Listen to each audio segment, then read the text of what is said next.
my people. And if you're watching live, checking us out on YouTube, or listening on your favorite podcast provider, you are most definitely my people. Welcome to another episode of Botched, Bots, and Chair Shots. We still have high hopes of delivering quality wrestling content, and if not, we'll sprinkle in people who know more than wrestling than I do, so we still get over. Joining me tonight is one of those people. He is everybody's favorite podcaster. He is host of the Mr. Warren Hayes Show. He is, Mr. Warren Hayes. Warren, how are you, brother? I'm fine. Thank you very much, Will. Thank you for the kind introduction. It is exciting to be here. It's a great time of year for pro wrestling. I'm stoked, and I'm stoked to chat about it with all of you fine folks here tonight. Thanks for having me. It's always a pleasure when our paths cross. I'm glad you're here. Agreed. And adjacent to him on the screen, joining us again, he is host of Cage My IQ. He is one of the boys running the Bloodline Entertainment Network. He is Mr. Dirt Sheet Dan Bakley. Dan, welcome back. Thanks for having me once again. A lot of wrestling to cover. Feel like that's all I'm doing these days. That's kind of why we're here. I feel like for the most part, that's kind of our bag. That's our thing. And then she's not perched upon her iron throne anymore because we got a whole new system now, but she's still up there in the corner. She is the Hobbit of my Beyonce, the Bonnie of my Clyde. She's the brains behind the operation. She is the boss bitch, Miss Al. Al, how are you? I'm good. So I'm pretty excited. We've got a great episode going, but before we start, I'm going to start off the same way I do every time, gentlemen. What has you pissed off for greatness this week in pro wrestling? Good, bad, indifferent. What has you the most worked up? A person's gear, a story, a match? Dan, I'm going to let you tee off. You've done this before. Warren can get a taste of the Kool-Aid before he's got to take his turn. You're going to tee off. And what has you pissed off for greatness this week, brother? I guess I'll tie into what we're going to be talking to today, and that's the G1 Climax. I like the new rules. I like how they're doing everything. They've kind of tailed down the limit from 30-minute time limit to 20 minutes. And then instead of having just some meaningless matches before, they used to do like 4 like tag matches and then followed up with the 4 block matches. Now it's just straight up, again, 8 block matches, and that's it for the first 3-4 weeks. And then for the playoffs, they'll then mix in a little bit of tag matches in, and then they'll let guys on commentary. But I like how they're just getting right into the action, the parts that mean something, the whole tournament. I've always loved the tournament, and they're trying to make it more watchable for people that are tuned in for the first time. I feel like, as I mentioned before we went live, I've watched some New Japan. I'm by no means a well-seasoned New Japan vet yet, and I feel like it's so far has been a very easy tournament to watch. You know what I mean? Like, I don't feel like I had to know a lot about New Japan to really get what I was watching to build for this and to get ready for this. It was a very easy watch. They had a lot of names we were familiar with because of Impact and NWA and AEW, so it's a very easy year to jump into the G1. But Mr. Warren Hayes, it's to you, sir. What has you pissed off for greatness this week in pro wrestling, my man? What has you, the most worked up? Gee, I mean, like the G1 overall is what's really occupying it's really been occupying my brain space, not gonna lie. How about I go with Blood and Guts? How about that? I thought that was phenomenal, but the thing is that maybe it's because I'm quite familiar with the older WCW NWA war games, so when I see something that happens like on Wednesday, I get excited, and I think it's one of the best overall like true to form war games that I've seen, and I think a lot of maybe more recent fans or those who were just exposed to the NXT war games expect like, well, where's the flippy shit? There's no flippy shit. There's a ceiling to the cage. And I actually thought that the ceiling was quite high this year, because if you go back and you watch old war games back in WCW, Like the They cage would is hit really the low. top of Like the the guys. cage on suplexes and shit. Yeah, exactly. Like there's no, so it's supposed to be like just people beating the shit out of each other and being. Can we do this on your show? We can, right? You can say whatever you want on my show. Fantastic. You're here for a reason, my friend. Well, you shouldn't have told me that. But nonetheless, I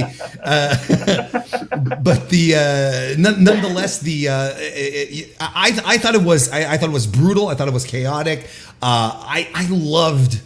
I loved it tremendously. You know, there's a lot of people calling it a match of the year. I'd go pump the brakes on it, but I did think it was a fantastic outing for. And then there was this discourse around it. All right, well, look, see, it's something good then leads me into pissed off territory, right? Pissed off for greatness, right? Then we get into I saw lots of discussions about how, this whole thing was a failure, right? For some reason, there's discussion around the idea that the Elite and BCC feud was on fumes, that there was nothing to it. We were fed up with it. I don't understand. I don't know what these people watch. I do not get how it ended up, like how anyone could consider that it was running on empty when, great night of viewership. Tickets started selling once start selling more when the match was announced. Like, by all metrics, this feud was a success. Outside of just having a quaint little agenda where you're trying to push something, I don't think you can reasonably say that this was a feud that people weren't interested in or that it petered out. I thought it climaxed just well. That was a great segue, Warren. Not bad. It happens once every 6 months. You got it. Congratulations. Everybody gets one, Peter. I feel like this year's War Games match, Blood and Guts match, if you look at the plethora of War Games and Blood and Guts matches overall, not just AEW, but going back all the way to JCP and Dusty Rhodes, like, this was a good, not great War Games match. Mm-hmm. It's going to go down in history as a good, not great War Games match, right middle of the road. It wasn't something to write home about that's going to, draw crowds forever and talk about for years, but it also wasn't the worst one we've seen. And a good War Games match. See, because I feel like the gap between a good and a bad one is tremendous. Because the bad ones, oh boy, they're pretty rough. Whereas a good one is what we got on Wednesday, and I thought it was tremendous. I thought it was very, very good. So, but it's just the gap between good and bad is very, very wide. Once it's bad, it's really bad. I think for making some of the changes that they had to make since Bryan Danielson got hurt, and he's missing time, and they had to kind of plug in Pac into that spot. They did a great job, and then being able to use Pac to then fill in for Mark Briscoe, who now is going to be out into 2024. It kind of worked out in their favor, even though they had those injuries that they had. Mm-hmm. I agree. The one criticism maybe that I'd have is, because I think the Match Beyond part was a little too long, and I feel like I think we could shorten if they want to do it next year. I think we could bear to shorten the entries, right? I think that could be pertinent, just to make the Match Beyond part not feel as long, kind of thing. Other than that, I thought this was fantastic. Overall, yeah. Well, Al, that puts you up. And welcome, Kristen. Thank you for stopping by very much. You got anything for me, Al? What has you pissed off for greatness? What's got you worked up? The only thing that mildly irritates me is that Thank you, Sean. They have Ray and Santos going against each other for the U.S. title. Like, why are you going to put two people in one faction up for the same title? Like, why are you going to crack a perfectly good, popular faction already? Like, this just seems dumb to me.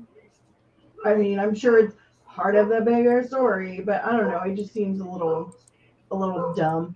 Let me ask you guys a question. Do you feel like there's dissension in every faction in WWE right now for some reason. It feels like everybody's kind of got the yuckies.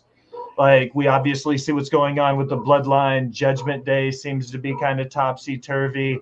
Like, everybody kind of feels like they're kind of up in the air. Do you think that's just what WWE is doing going into SummerSlam?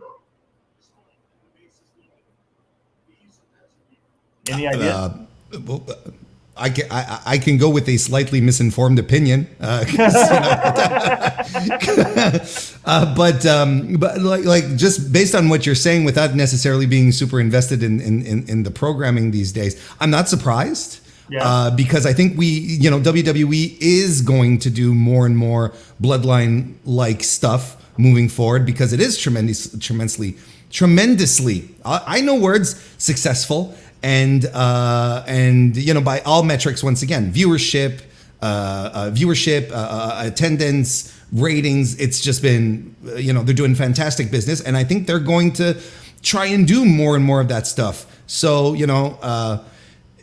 plant seeds, see what happens. Does it catch on? If it doesn't, well, that's fine. We've got two others to fall back on. If the LWO doesn't work out, we've got the Judgment Day and, I don't know, the New Day, but the New Day aren't. The New Day never quibble. They never fight. They're just wonderful. They're best friends. You can never split them up. Anyway, but I think it makes sense to me.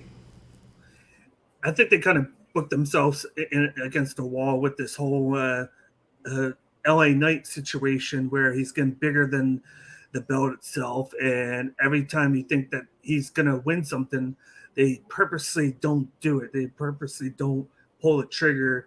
And the constellation was kind of like, okay, we had Santos win, but now we're going to have Rey Mysterio win. And I don't think there's dissension in the LWO. I just think it's them deciding to book themselves against each other, like student against the teacher.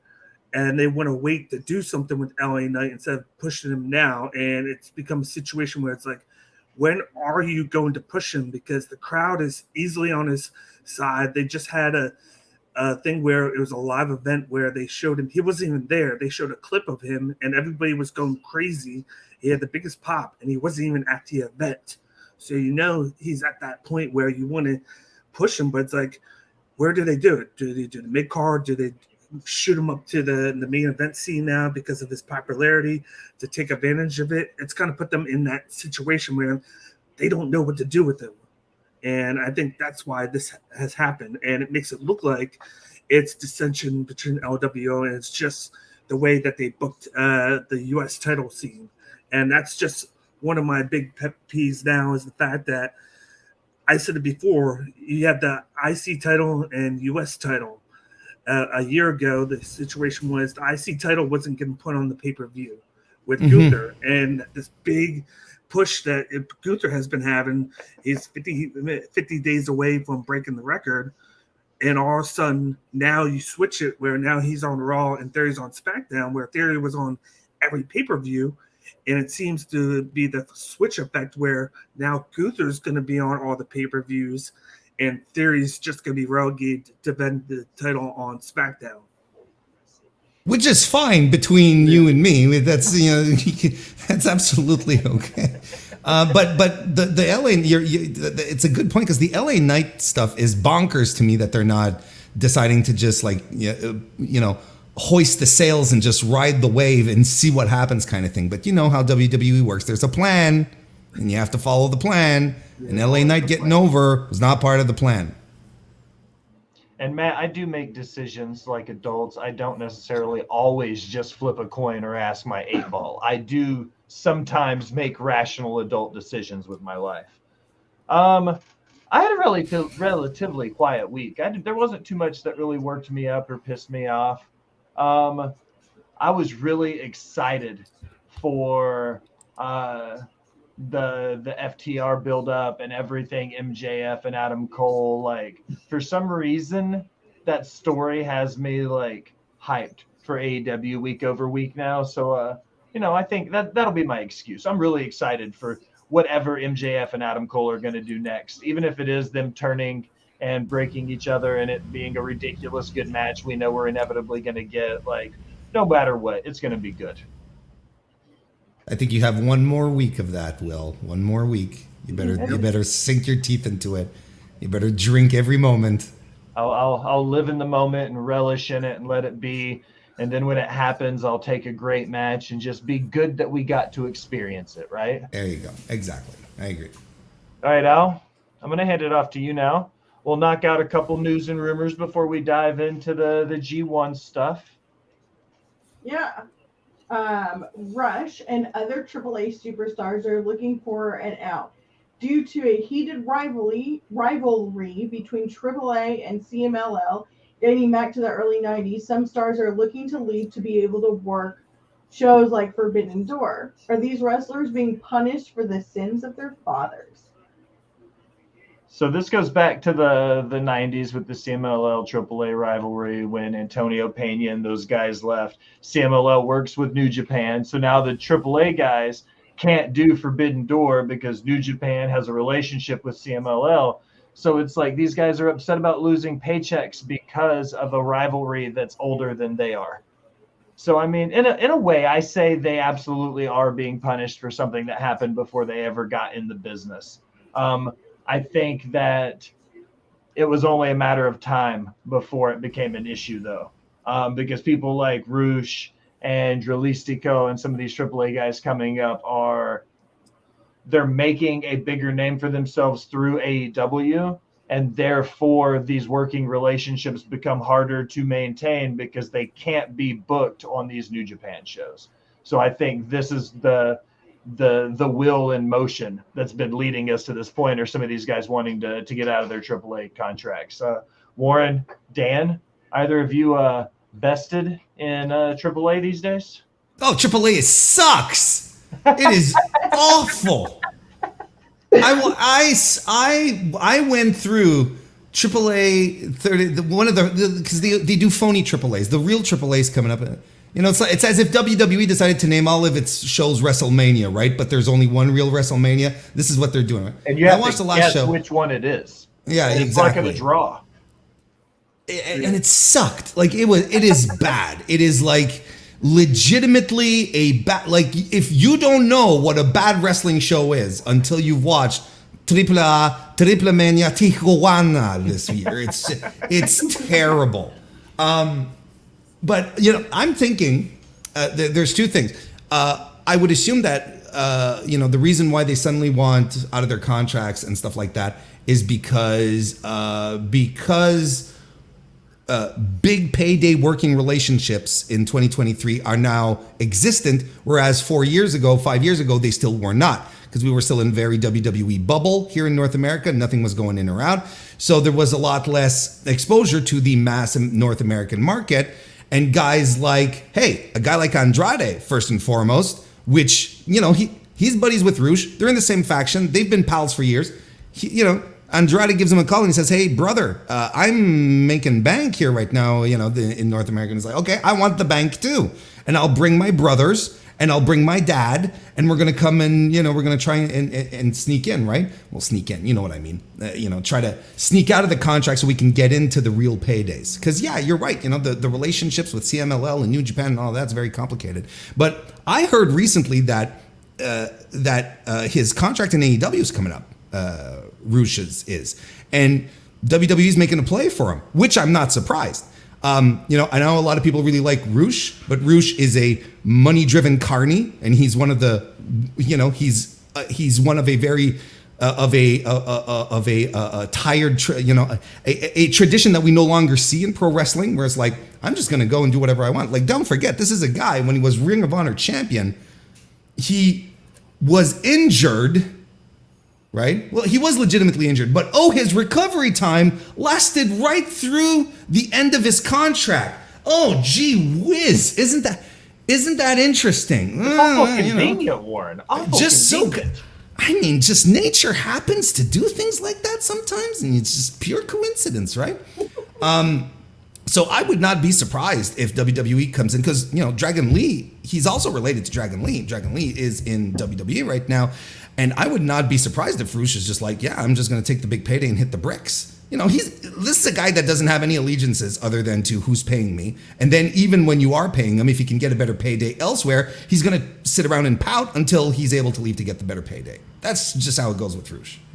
Agree, Scouts. Dragon Lee is killing it in NXT. When they give him good TV time, the man puts out great matches. And then they just had that small segment with him and Rey Mysterio, basically the same thing that Rey Mysterio did with Santos Escobar. So it makes you think that maybe that's the next push for the North American Championship is with Dragon Lee. But they had a thing 2 days ago with Rush where with Dominic, the great North American champion versus Dragon Lee. Come on. North American champion. That's must-watch television. Jesus Christ. But you had Jose Assistant putting out, I spoke with Rush today, breaking news coming very soon. And then all of a sudden today, Rush posted, I just want to say that the AEW fans are the best in the world. And then he hashtagged a bunch of AEW hashtags in there. So it makes you wonder, is he leaving? Or is that him that he's trying to stay and he's trying to work through so he can do more dates here? Because if he goes to WWE, he probably can work around it. WWE will find a way to make the whole AAA thing go away. But with AEW, they got to work around it. They got to work with the relationship and everything. I'm sure that he's probably going to stay, and they'll try and find a way to get him booked more and let him work these dates and pay him more. That way he's satisfied. I think AEW would want to do that. It's just that whole mess is just too much. And I do agree that the sins of the fathers is killing the product today. And the only reason I watch AAA is to watch Sam Adonis, and then these random matches that they do. Like they just had they had a QT Marshall in an ambulance match, which is one of the better moments of AAA. I wouldn't say great. I'd say one of the nicer moments of the Tijuana show. It makes me wonder if they're running out of stars to use, if they're getting Americans to come on to do this. And then you have like the loophole guy in Kenny Omega where it's okay for him to work somehow, because who knows why it's okay. Like I know it's Kenny Omega, but it's like, okay, we're not going to work these people. We're not going to work with New Japan, but we'll work with a guy that works for all these companies that we don't want to work with. And we put him in the title match against Vikingo, and we put him in any title match that we can. So it's like, it seems like they're going against what they're pushing just for one guy, and it makes no sense. Well, Al, what's next on your list for us? Next, Cardona returns to save the NWA, issuing an open challenge at NWA 75 in St. Louis. Is he the champion that NWA needs, not the one that they deserve, or whatever the fuck Batman says? You can tell I didn't write these. Cardona's return, he's pretty much making up time in NWA from his injury where he didn't get to work at all, so he's going to come back, work with Billy. He's doing an open challenge. Last year he did that fluke match and lost to Ronaldo. It's a weird story. Look the match up. It's lots of fun. Do you think, guys, going with Cardona into the NWA, is he the NWA champion that they need right now to help push that name? What's up, Joel? Do you think he's the champion the NWA needs? Is he a better option than Tyrus, better an option than EC3, better of an option than, Scion? Asking the question is answering the question.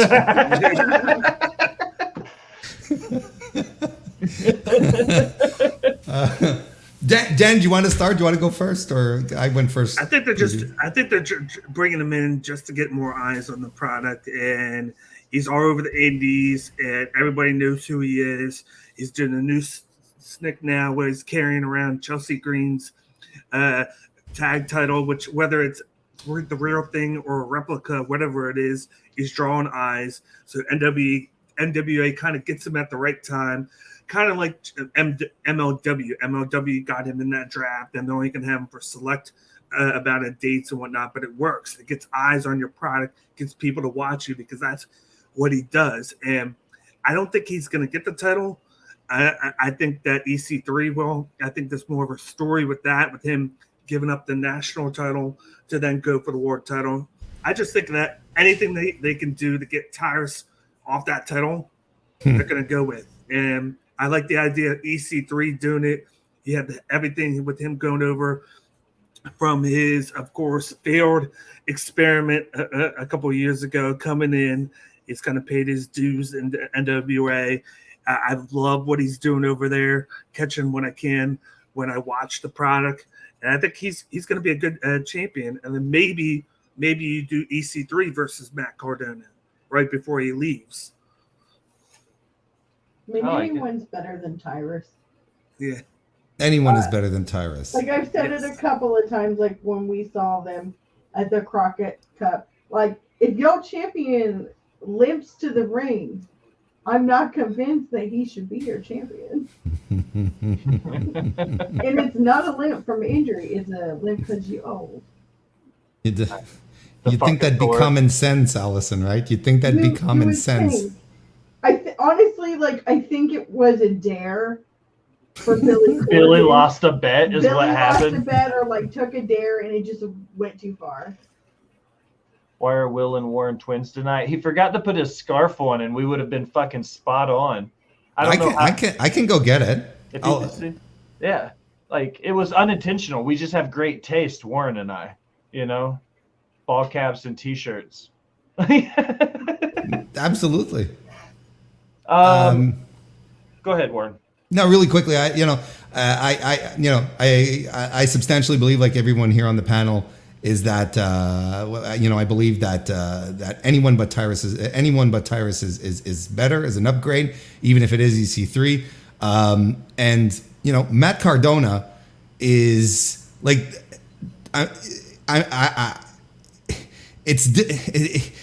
rack your brains and try to find someone who has done so much better for himself after leaving WWE and hitting the indies. Think of anyone else who's left the company and who's done so much better than himself. Why would he even want to go back outside of the fact that they are just giving him guaranteed money? Because I'm sure he's making money hand over fist, and he's a smart guy with his money too on top of that. But why would he have any faith in their creative? He is doing whatever he wants, and it just so happens that whatever he wants is spot on perfect. Now, you can absolutely argue that he's using his WWE training, in media and so on to get himself over. But yeah. And he tried to get himself over in the company and they shut him down. So why would he go back? And everything he's doing is great. He's a beacon of light on the independents. And he's over there in DDT with who cares if it's a replica or not? He's there with his girlfriend's one half of the women's tag champions. And I'm just like, this man is perfect. And he gets it. And he knows how to get people talking. And he knows how to rile up the base. And he just gets it. This is a worker, a prime worker. He's doing better than he ever did working for the company, working for WWE, doing woo woo woo, or being hype, or whatever the fuck they were doing with him at the end. It's just phenomenal stuff. And you saw this even when he was in WWE and he tried to put himself over with the Z True Hollywood Story YouTube channel that got him to the point where it kind of had to push him because he was marketing himself that good. But now it's like trying to intertwine this with the topic that we had with AAA and Roosh and everything. You can make all this money on just working the indies now. You can make an honest living without having to sign a contract. You can do select dates because there's money to be made now because everybody's going to these promotions. People are paying more for you to do these regional, all these indie dates. And it's like, I can book myself Friday, Saturday, Sunday every week and just that. And I can make just as much as I would if WWE signed me and all I did was like a jobber or a low-level wrestler working like main event or something.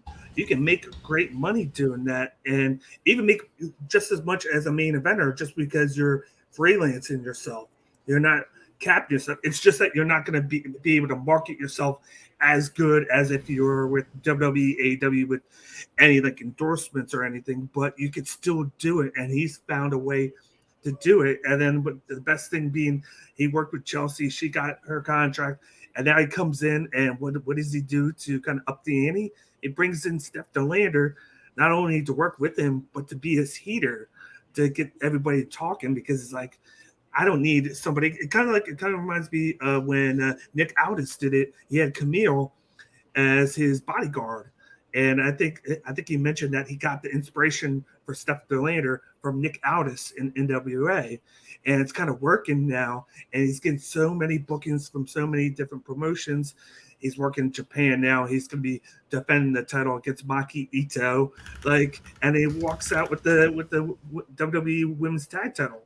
He's getting WWE more promotion for that tag title than WWE does themselves. Like, how can he beat that? Like, he needs to just stay on that indie scene, because once he goes back to WWE, if he does, that's going to go away. They'll push him for like a month or two. He could get pushed as like a tag champion, maybe a mid card, but then here's the after thing. a year, it's going to just go away. What do you do with Matt Cardona? Because everything he's doing, like right now, doesn't translate to WWE fans. WWE fans won't get it. So even if he does come back, what do you do with him? King of the Indies, Matt Cardona coming in. I wrestled death matches. I wrestled Nick Gage and beat him. And it's like, it just, it'll just fly completely over everyone's head. They're going to have to bring him in with, woo woo woo guy again or something to that effect. Like there's nothing that he's doing right now to which a WWE fan will relate to. Wrestling fans, sure, but a WWE fan, they won't get it. No. And he'll honestly probably lose money going back to WWE because they're not going to Sure. pay him as much. So. No, you're absolutely right there. That's 1,000. It's the, dare I say, a 1098 like contract employee figuring out how to make the most money out of his contracted hours. Like, he's killing it. I think he, like even outside of the money, I think he really does appreciate the freedom to just do whatever he wants, go wherever he wants. Oh, I can go to Japan and for DDT. They want me this for a weekend. All right. Oh, they're paying my flight. Sweet, let's go. Kind of thing. It's like having the freedom to do whatever he wants. I think that's even more critical to him than whatever money he might or might not be making. And then there's always the specter of well, I might be fired. We haven't had firings, mass firings in WWE for a while, thank God, but there's still always that looming possibility. If you're on the indies and you're doing your own thing, you cannot be fired. If you're a freelancer cannot be fired. So he can do whatever he wants. Yeah, and it feels like they're on that hiring freeze with the whole merger, and we don't know what's going to happen when it's complete. There's talks of them bringing in guys like right now, Brian Pillman Jr. is basically signed, but they can't really sign him because they're not allowed to right now. They can have like a verbal handshake and then say like a month from now he decides to back out of it. He can do that because he's not allowed to sign anything until at least I think September. But it's like he could go in and then a month later the merger could happen, and then Matt Cardona, like you said, he could get fired. And what is he going to do? Then he's going to go back to what he's doing now. And he's already working comfortably. He's doing what he can do best. He has over 10, 12 different championships on the indies. Is he going to be able to replicate that or do better going to WWE? Probably not. Does he want to go back to WWE? I think there's part of him that does want to, but it's like you got to outweigh going back to how successful he's doing on the indie scene. And I don't think he's going to get any more successful than he's doing right now. And I think he would kind of take a hit if he were to go back and then say in a year or two, get cut because of budget cuts. Allison, are we talking about Brian Pillman? Okay. Do you have him? Do you have him in your in your notes or no? Because I think we talked about him last week, but if we can talk about him. What? Just out of curiosity, what's your take on the Brian Pillman thing? Because he left AEW and then showed up in WWE like 24 hours later. How far can you coast on your father's name? pretty fucking far. Facts. Because Okay. look, no disrespect intended, but you know, Brian is he's one of these second generation wrestlers that you're just like, "Ugh." He's not as bad as certain others. We've seen plentiful over the years, but he did not inherit much from old Brian Sr. He, didn't inherit the charisma, didn't inherit the promo skills and the in-ring either. I think he's going to be fine in WWE. Right up until they realize that the boy can't cut a promo to save his life, and then it's gonna, they're gonna relegate him to lower card stuff, and next thing you know, he'll be known as Chipperston, and he'll have a polo and and a golf club, and he'll be jobbing out to Santos Escobar every other week, kind of thing. Like that's the future that I envision for Brian Pillman Jr. But for real, this is a guy, and between us all, certain wrestlers have told me this. This is a guy who's gotten all the opportunities just based off of the fact that the old guys all loved Brian Sr. so much, and that they're like, this is his kid. We love Brian. We want to do good into the memory of Brian. So because Brian Jr. just doesn't have it, and he's a bit of an asshole. There you go. Yeah. Fair. Al, you got one more for us? Yes. Injury aside, Mercedes Moné still in New Japan creative plans, eyeing feud with is it Julia? Correct. Yeah. Yeah, the current New Japan Strong Women's Champ. Thoughts on Mercedes holding strong for New Japan? Yes, and good for her. And I mean, the injury sucked. Like the injury is just terrible stuff. And but out of that came something good, because Willow Nightingale got the title, and Willow is having a career year this year so far, and we have to just call it as it is. So happenstance occurred, and Willow's benefiting from it, Mercedes came into New Japan with much pomp and circumstance. They made a very big deal out of it, as they should have, and I don't think they've hit quite the level of heights that they wanted for her in regards to the investment. I don't think. And of course, the injury is what it is. But even after her match with Kyrie, I don't think that they're even hitting what they were expecting, what they wanted. I think there's more blood to squeeze out of this stone. And I think the trick to this is to get the base excited. So booking her with Stardom girls, which is what everyone envisioned to begin with, such as Julia, who is a megastar in the making, FYI. I think that's the match everyone kind of wanted when Mercedes popped in. They're like, oh shit, we could probably, because Julia on top of that was still, she still had the red belt, the big red belt. And she, so everyone was like, oh, this is the match we want, and this is the match we're going to get. And the thing on top of this all is that once North American audiences, let's say this happens on an AEW show or whatever, because Mercedes, look, and I know there's someone in the chat right now who doesn't want to hear it, but Mercedes is going to pop on to AEW at some point. That's inevitable, as a contract, as a couple of dates, who knows? Yep. But that's inevitable. It is happening, and I want to circle this back to Julia. The minute North American audiences see Julia, I think a star is born in North America. I think people are going to, they're going to watch her wrestle, and they're going to say, Jesus, this woman is a badass. She can do everything. She can hurt anyone, kind of thing. She's charismatic. She carries herself like a star. Like, she owns the room. People rent the room. She owns the room when she comes in. She's absolutely fantastic. I see much more upside, in fact, for Julia fighting Mercedes than the other on the other side. Dan, what you think about Mercedes Moné in New Japan? I like the collaboration. They thought enough of it to where, like, her last date, she was only doing the one-off for right before she got hurt. She was supposed to win the title, the title there, but then they kind of had to like swerve after she landed on her ankle wrong, and then they put it on Willow. Just like Warren said, it worked out really great for Willow, and then she dropped the title a month and a half later to Julia.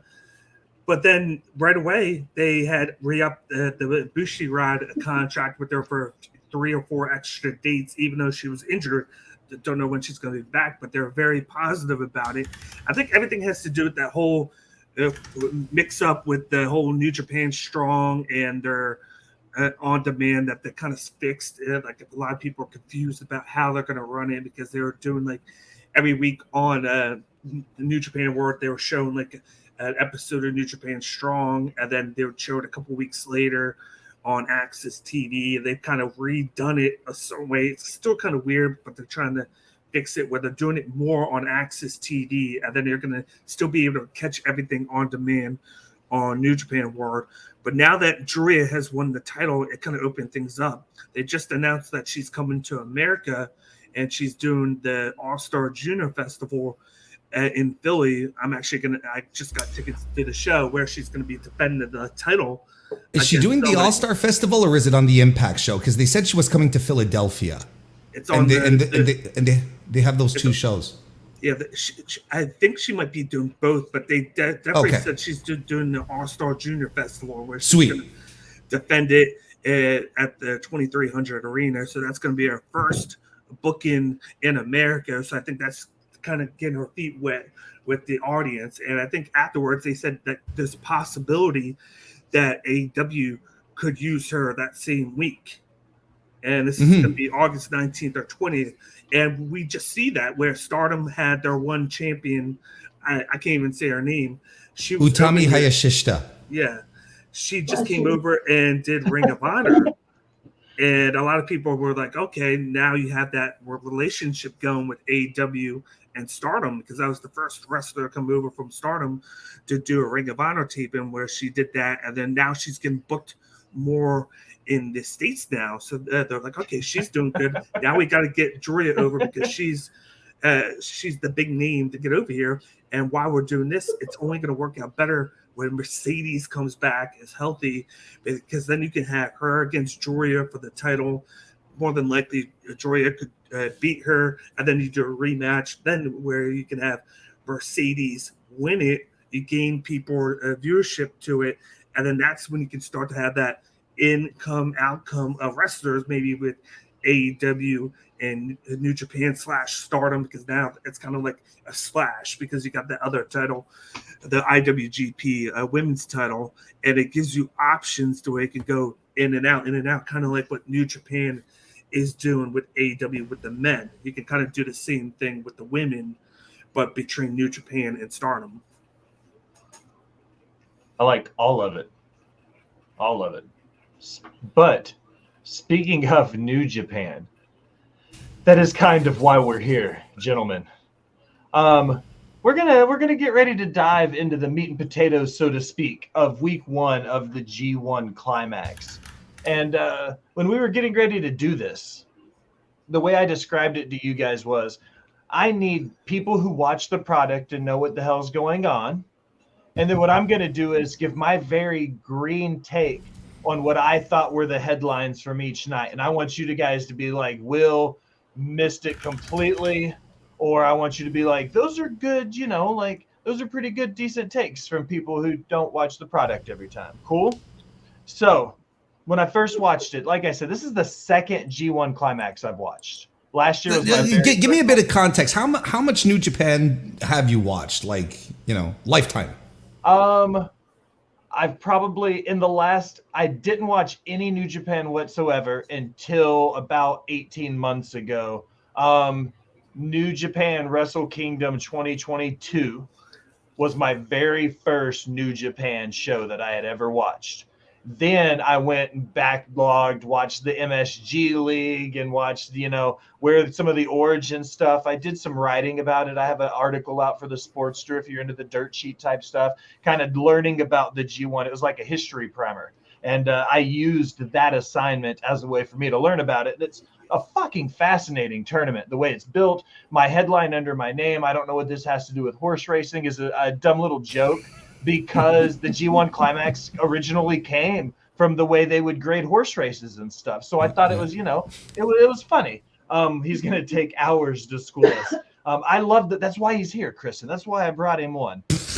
And that's why they shortened the name to G1, which is grade 1, just like you said. So they shortened it for G1. All right. So when I was watching it this year, okay, second G1, I know the winners. I've seen some matches. I've went back and watched everybody's highlight reels, and you've got to watch Kenta in 2012 at the, I've seen a lot of this stuff now. So I feel like I'm still green with New Japan, but I'm starting to pick it up. My night one takeaways were Taichi beating Ospreay, because I feel like Ospreay is such a big driving factor in New Japan. For him to take a loss early and block, like, it seems like a big deal. And then Umino Narita working to a draw. And I thought that was a big deal because I was like, I think this will be important. Them only getting 1 point each versus nobody taking the loss. I was like, this is important. And then it happens a little bit later, and we'll get there a little bit later in the week. So Taichi over Ospreay and Umino Narita going to a draw. Those were my two big takeaways on the first day of matches. What do you guys think were the biggest takeaways for the first day? I think you've nailed them. I especially when it comes to the young guys going time. I think that was a big deal. Dave mentioned it earlier. Coming down to the 20-minute time limit is such a godsend. For someone who just wants to watch everything, thank God that they're not doing the 30-minute time. Like, it's just, it seems insignificant, but the 10 minutes, giving some of these wrestlers 10 minutes less to build their matches is the best thing you could do, just to keep them a little corralled. Yes, I mean, we can talk about the Three Musketeers a little later on once we move forward. I feel like you're setting this up, so yes, absolutely. I think that was a big deal. And yeah, Taichi and Will Ospreay coming out the gate with a fantastic, great first match on night one. I've heard people call it the perfect wrestling match. I wouldn't go that far.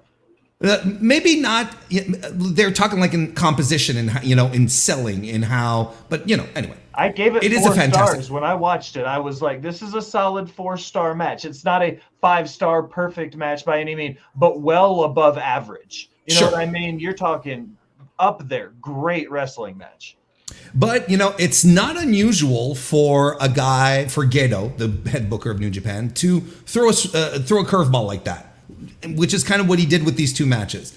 Having the two young lions go time, that was, okay, this is what we're doing here. Fine. And Ospreay losing night one, usually the guys who win night one aren't the winners of the tournament, typically speaking, like in general. So, there's no reason to be worried for Will and wherever he'll end up. I think he'll be very well positioned at the end of the tournament. But I think he being Gedo wanted to make a statement with Taichi and say, Taichi's going to be a player. Taichi's going to be a player in the block. And that's ultimately what they wanted to say here. And the match was fantastic. And Will did some of his best work. And Taichi, 3 years ago, I was burying Taichi at every given possibility I had. 41-year-old eternal mid-carder, what the hell are you doing with this guy? And now I look forward to his matches. For the past 2 years or so, his matches have been absolutely phenomenal stuff. So, I think you've covered it. I think it's a good way to kick things off. 1 for 1, baby. 1 for 1. Dan, you got any input for night one? No, I agree with that. That was my top match of the night. And just to add a little bit more context to it, Taichi is now in a stable, just 5 guys. He used to be in Suzuki-gun, but because of contract disputes and Bushiroad feeling that a lot of these guys in Suzuki-gun were working on handshake deals. They wanted to break them up to make sure that the whole group didn't leave. So a lot of people were wondering why all of a sudden that group broke away and kind of formed two different groups. That's why, because only a couple of guys are actually on contracts. The rest are on more of like a handshake deal where they're working tour-to-tour basis, and it's kind of worked out better for them. And one guy that's kind of it worked out great for is Taichi. Ever since he's done that, he's been with one of his guys, Sonata. Both guys are trained by the same guy in All Japan Pro Wrestling, and then they came over here, and they've always wanted to work together.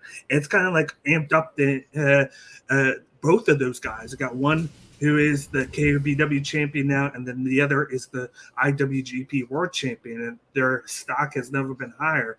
I would kind of say that even though Sonata is the champion, Taichi might be the breakout star this year in New Japan with the matches that he's put together between this one.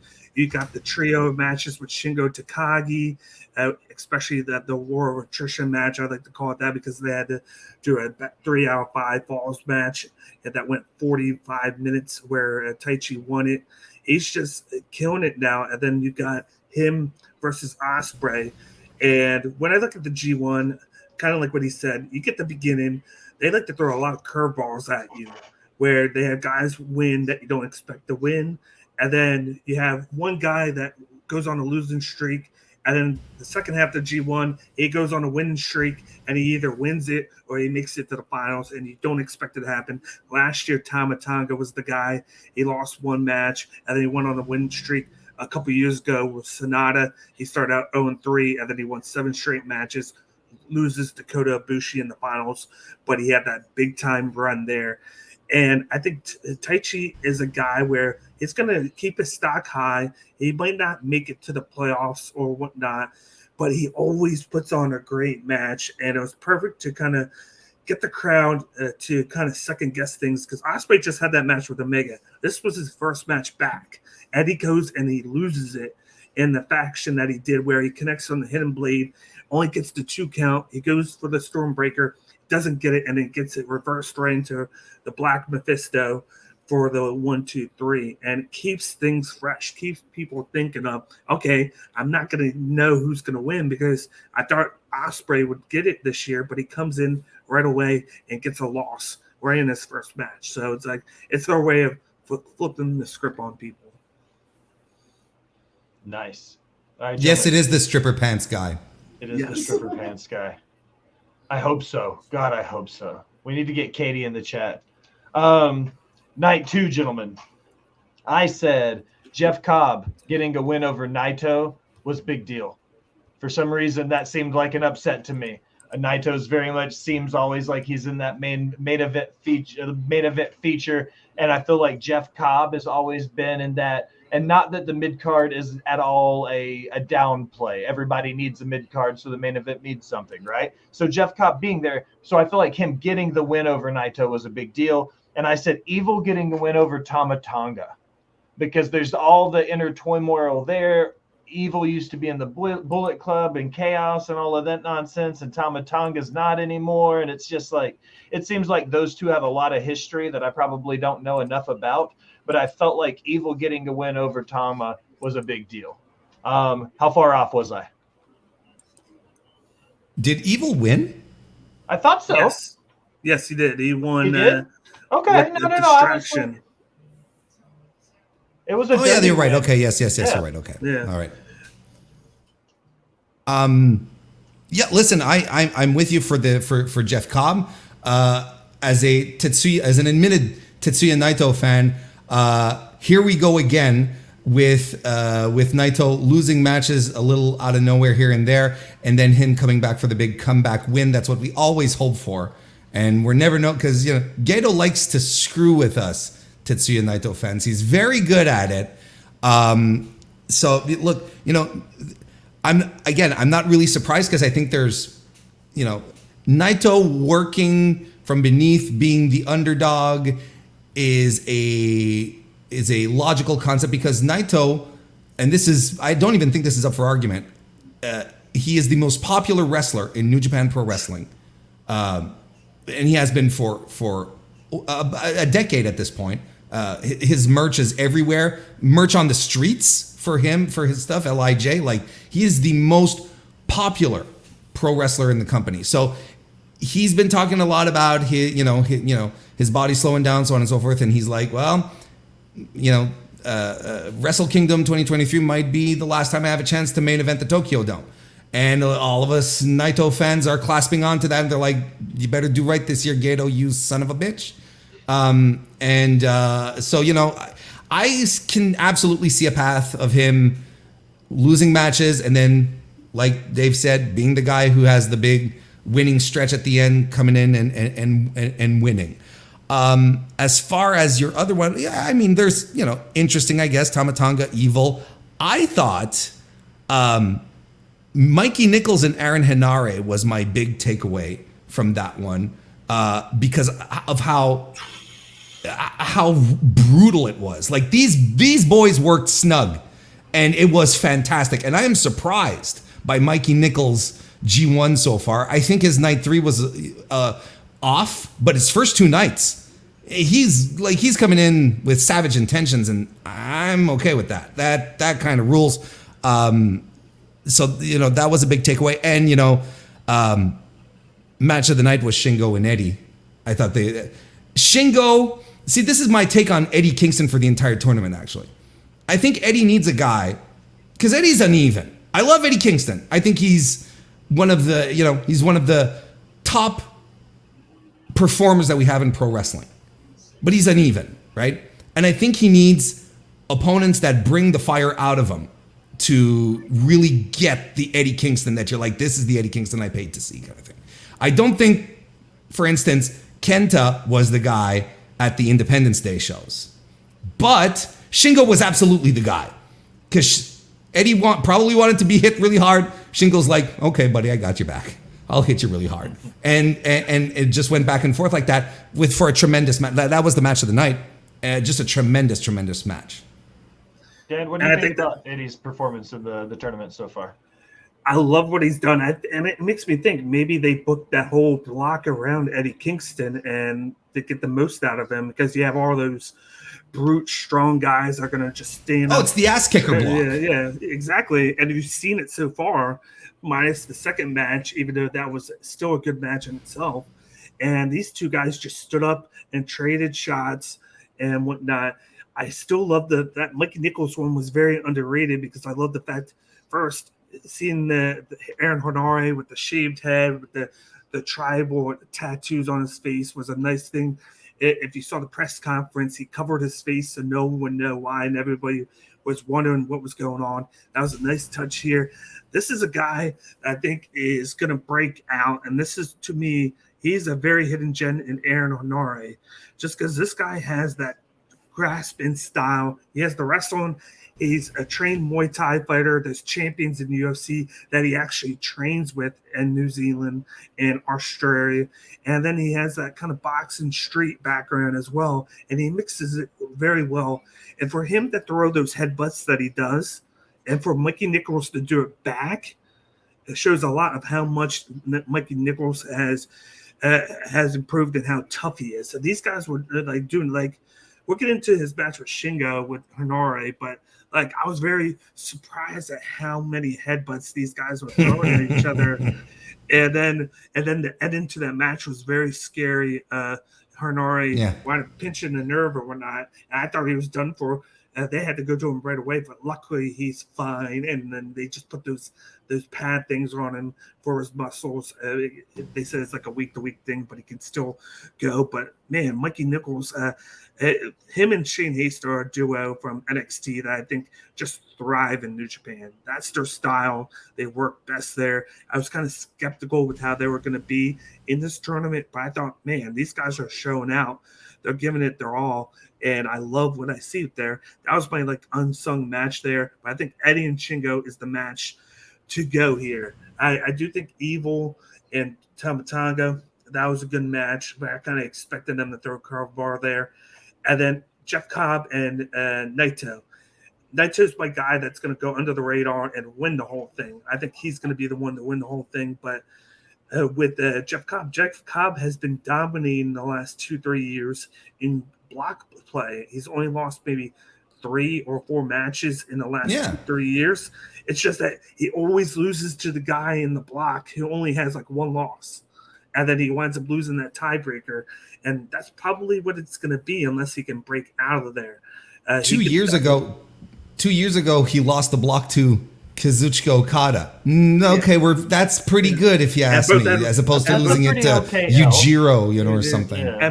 And both only had 1 loss in that tournament because Tamatanga beat Okada, and then Cobb was undefeated going into the last night, and then he goes and loses to Okada, loses the tiebreaker, kind of like Jay White lost the tiebreaker the same way to Tamatanga last year. It's just how the tournament works. And I think it could be the same way where Jeff Cobb's going in and he loses a tiebreaker to somebody.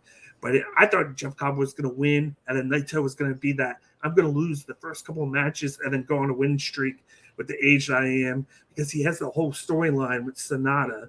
And I feel like they want to capitalize on it. And that's why I think the best way they could do it is you have the talk of Naito like hanging it up soon. You give him that one last push against Sonata and Wrestle Kingdom. And how do you do that? You have him win the G1. You get everybody on his side because everybody, like he says, are fans of him. Even the U.S. crowd cheers him, and it gets big pops here. It would just be the perfect send-off for him to have that one last main event. I like it. I see this is the best part. When a host brings people on that are more knowledgeable than he is, I just ask a question and let you guys talk for 10 minutes. It's easy. Easy money tonight. So and I'm holding back. So night 3, same as night 1. When I saw Narita take the draw, I was like, there's a reason why they keep having this guy take draws. This 1 point versus 2 points, like that's going to play later into the tournament, I think. And then for night 3, I had Gabe Kidd over Hikuleu. Once again, that was one of those, like, Hikuleu's been in that higher mid card or up, main event push, and then Gabe Kidd is one of those, like, I don't know if he's a young dragon, but he's definitely like in that, that young lion. Sorry, but like I felt like that was a big win for Gabe. So another draw and Gabe Kidd over Hikuleu. Where was I at? Far off? Do you want to start, Dan? Yeah, I'll start. I'll go with mine. I would put my big one with Sonata and Shota Umino. I thought that was a wonderful match. You're kind of having the guy in Shota who had a tie with Red Narita. They booked that well. And then he goes in and has a match with the champion. And there's been so much criticism with Shota, with him looking like Moxley, acting like Tanahashi, but then kind of also being like Naito as well, like a combination, not be on his own.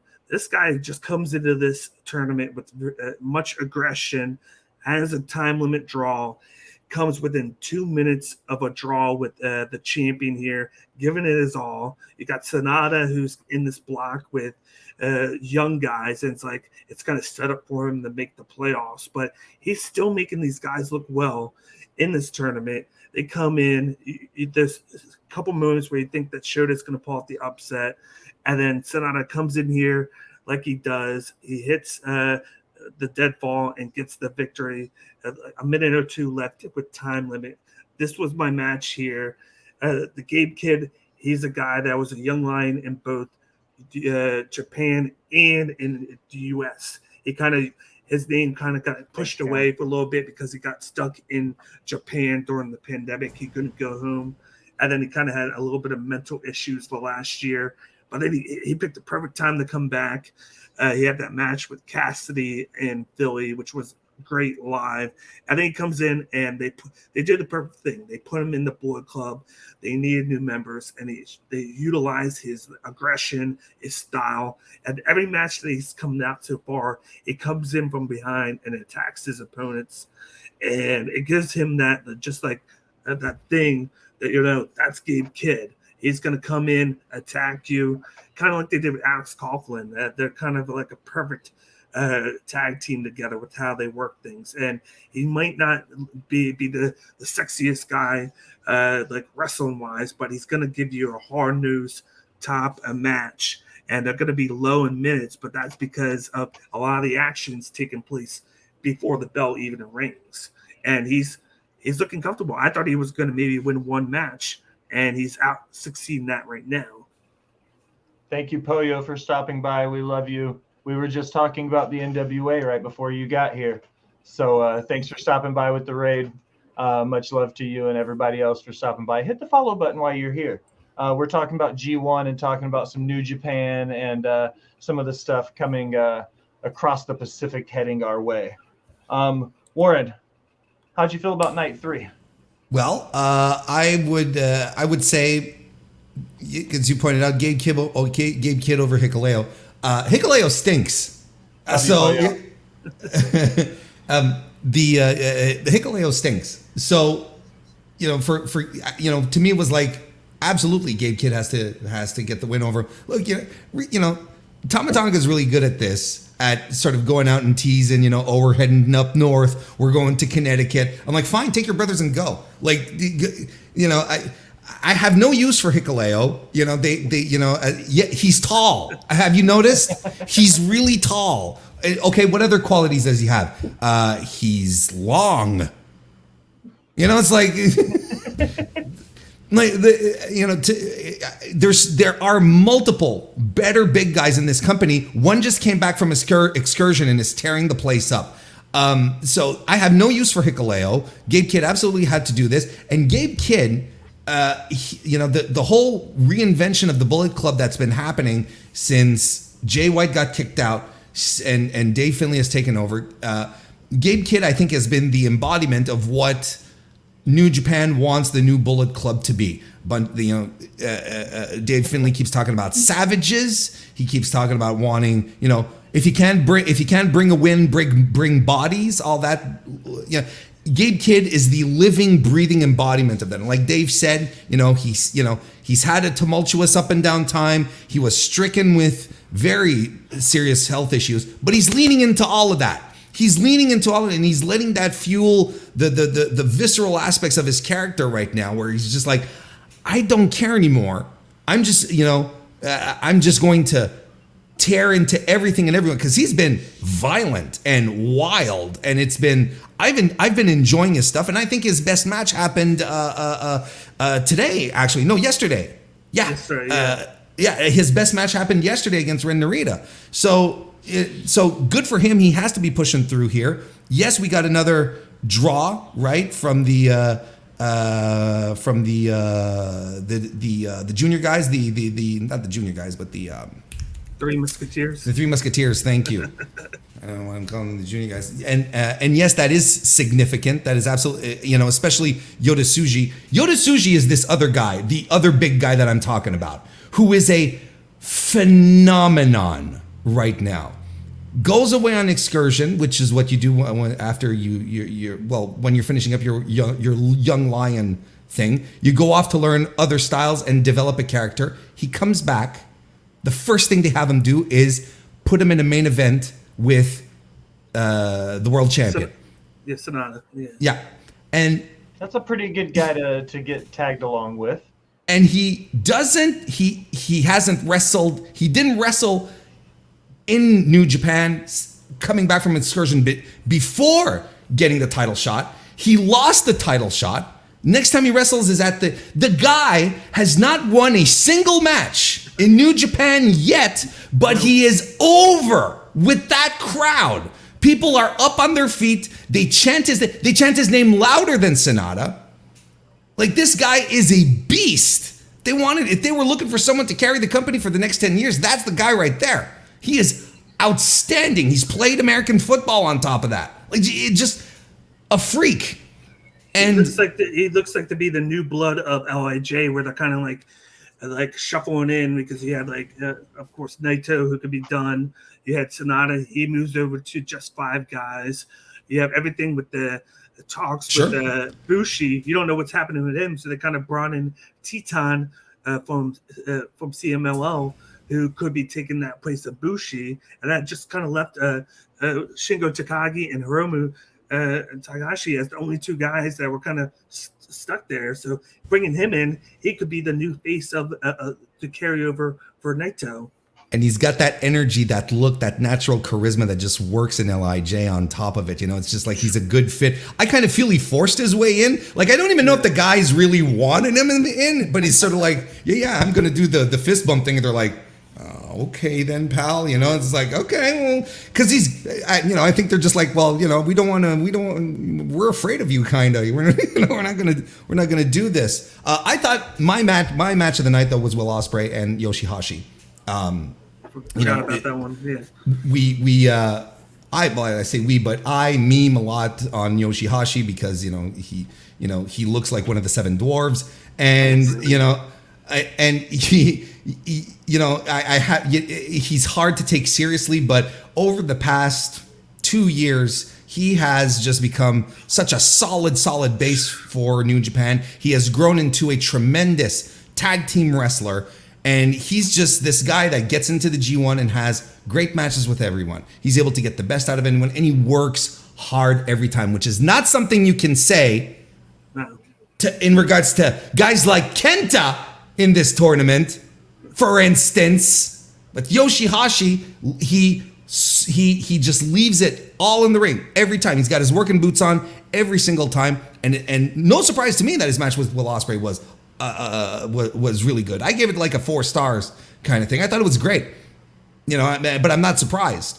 That's how good of a worker he is. When I got into New Japan probably 4 years ago, my buddy Gary got me into it, and his big thing was the guy that he hated the most was Yoshihashi, because of the situation, the way he looked, the way the people made fun of him, and within the last 2-3 years, he's kind of had like a renaissance. And it's like, when I look at like Street Fighter, you got Ken and you got Ryu, and how they have the same moves but different style. I think of him and Shingo. They got the same finishers, but they go about them the same way with Karma and Made in Japan. But then they do the lariats, but they do it differently. But like, I feel like Yoshihashi has kind of built himself up a little bit. He's kind of taken himself more serious with his conditioning, and he's a little more jacked. He's more jacked. In the last 2 years, he's probably the guy that puts on the longest matches. He makes you work for your 2 points. And each year, it seems like he's getting better and better. He just missed last year. He was kind of had one of his best matches against Dave Finlay last year. And that was one of the reasons David Finlay wound up resigning, was that one match. And not so much with Ospreay and Shingo, where he had great matches there, but it was that match with Yoshihashi that he just put himself over. And then, not to mention, he's a multiple-time tag champ with Hiroki Goto, which kind of helped out Goto in the long run, because he's been stuck in that mid-card scene where he's been the one guy that can't just get over the hump and win that world title. But when it comes to tag titles, he's won it 4, 5, 6 times. And I think partnering with him has kind of made himself more of a profit for the company than what he was 3-4 years ago. And now he comes in a match with Ospreay, and they just had a match. It's just that I thought about the Umino and Sonata match, and then maybe forget about this one, but these guys still tore it up. And at the end, you had Ospreay debut a new finisher, the Leap of Faith, which was great, and he sold it perfectly. And he's going to be a guy that comes close to win the block, but he doesn't. But everybody's going to know who Yoshihashi is amongst all the wrestlers, because he's going to make you look good no matter what. And that's what you want. Because they can't all be winners, and you need guys there to take L's, and that's just how it goes. But I would much prefer having guys like Yoshihashi being there taking the L's than Bad Luck Fale or Yujiro Takahashi, just slugs, just hanging around, doing not much, and just boring me to tears, or like Kenta this year, outside of one match, But for real, I much prefer having a guy like Yoshihashi, who it's like, no, he's not winning the thing, but nonetheless, in the meantime, he's gonna get some great matches out of everyone he's gonna be in the ring with. Well, Night 4, night 5, both seemed kind of slow to me. Not in a bad way, but you could tell they were kind of, in that stride of the week, the hump day, rolling into it, so to speak. My big takeaway from night 4 was Evil beating Kingston, because Kingston had all the momentum going into the tournament. Now for him to go 1-1, inside the first week seems kind of off on me. So, and then night 5, Poya's worried she's on your bad side, Warren. You're good. Oh, you're good, Poyo. Yeah, that you're on the white list. Don't worry about it. It's fine. And Owens beating Hikuleu. And then I thought Ospreay and Kenta had a fantastic wrestling match on night 5. What are your guys' quick takeaways on nights 4 and 5? Oh, quick takeaways. Are we long on? Is this your cute way of saying we're going long on time? I don't have playing music available, but I'm not saying we're long on time here, Warren. I'll go real quick. My notes were short for nights 4 and 5. I can only imagine yours were substantially longer. Yes, they were. Yes, they were. Yeah.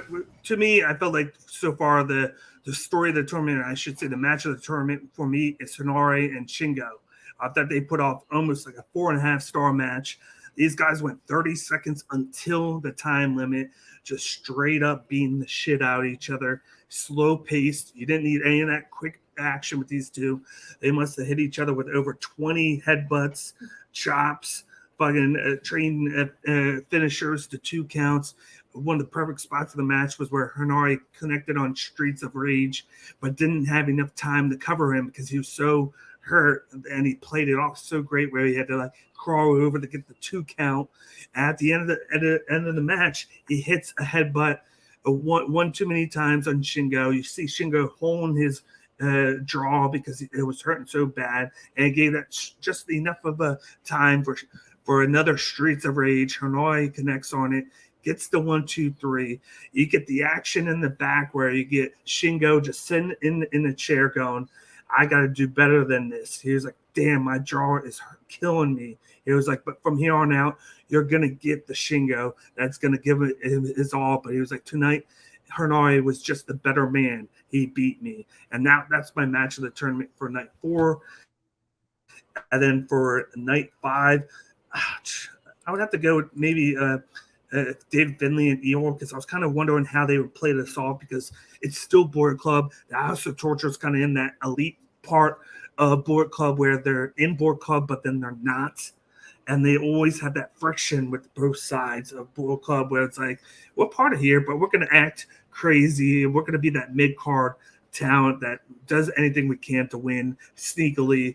And I thought the match went off well. Like, the right guy won in David Finlay, but Evil did anything he can, bringing out all the members of House of Torture. You had the War Dogs come out, and then they clear each other out, and then just using the Magic Killer with the rep, getting the 2 count, going for the low blow, not getting it.